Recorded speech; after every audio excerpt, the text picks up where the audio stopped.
আসসালামু আলাইকুম রহমতুল্লাহি ওবরকাতুহু। সম্মানিত দর্শক, আমাদের বাঙালি জাতীয় জীবনে যে সকল গুরুত্বপূর্ণ ঘটনা ঘটেছে, বিশেষত স্বাধীনতার পরবর্তী সময়ে, সেগুলোর মধ্যে এই ২০২৪ সনের জুলাই এবং আগস্টের যে বিপ্লব, যেটি আগস্ট মাসের ৫ তারিখে একেবারে হাতে কলমে আমাদের সামনে এসে ধরা দিয়েছে।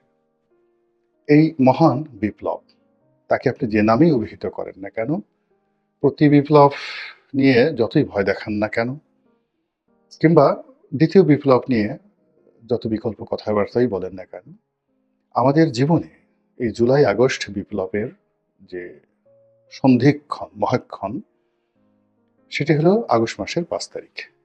এটি সারা জীবন কিয়ামত পর্যন্ত আমাদের দেশের একটা ইতিহাস হয়ে থাকবে, ঐতিহ্য হয়ে থাকবে।